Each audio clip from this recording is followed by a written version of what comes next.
விஜய் வந்து சிங்கப்பெண் லான்ச் பண்ணும்போது ஒரு விஷயம் ஒன்று சொல்லியிருப்பாரு. சிங்கப்பெண் வேகமாக செயல்படும், அதே சமயத்தில் அவசரத்தில் நிரபராதி யாருமே கைது பண்ணக்கூடாது அப்படின்னு விஜய் சொல்லியிருப்பாரு. இது ஆக்சுவலாக ஒரு பாசிட்டிவான ஒரு விஷயம். ஏன்னா இவனுங்க பாட்டுக்கு அதிரடி ஆக்ஷன் மாதிரி டக்கு டக்குன்னு ரோட்டில் போகிறவனுங்களாம் அரெஸ்ட் பண்ணிட போகிறாங்கன்ட்டு ஒரு பயமே இருந்துச்சு எனக்கு. ஆக்சுவலாக இந்த சிங்கப்பெண் இயக்கம் வந்து பார்த்திங்கன்னா ஒரு பேட்ரோல் யூனிட். அது வந்து பார்த்திங்கன்னா ரோடாக பேட்ரோல் பண்ணி சுற்றுவாங்க.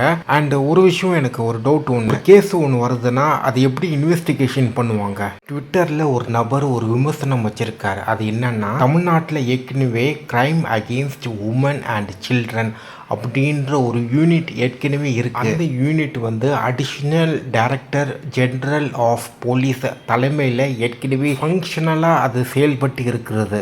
அதில் ஏற்கனவே நல்ல ஒரு இன்வெஸ்டிகேஷன் ஆத்தாரிட்டி ஒர்க் பண்ணிட்டு இருக்காங்க. அது மட்டும் இல்லை, கோர்ட்டோட ஸ்ட்ராங்கான ஒரு கனெக்ஷன், ஒரு இன்டர்ஃபேஸும் அந்த ஆர்கனைசேஷன் கிட்ட இருக்குது. அந்த யூனிட்டில் போக்சோ எக்ஸ்பர்டைஸ் அண்ட் இன்னொரு விஷயம் என்னென்னா, வெவ்வேறு வகையான குற்றங்கள், அது ஃபேமிலியில் இருக்கட்டும், போக்சோவாக இருக்கட்டும், இல்லை ஸ்கூல்லையாக இருக்கட்டும், இல்லை ரோட்லேயாக இருக்கட்டும், அண்ட் வெவ்வேறு வகையான உள்ள child abuse and human harassment, இது எல்லாமே பார்த்திங்கன்னா ஒரு தருவான ஒரு நாலேஜ் எக்ஸ்பர்டைஸ் உள்ள பீப்புள் அதில் இருக்கிறாங்க. இந்த நபர் சங்கர் பிரகாஷ் இவர் என்ன சொல்கிறாருன்னா, விஜய் வந்து இந்த crime against women and children இதை வந்து பார்த்திங்கன்னா என்ஹான்ஸ் பண்ணணும், இது வந்து இம்ப்ரூவைஸ் பண்ணணும்.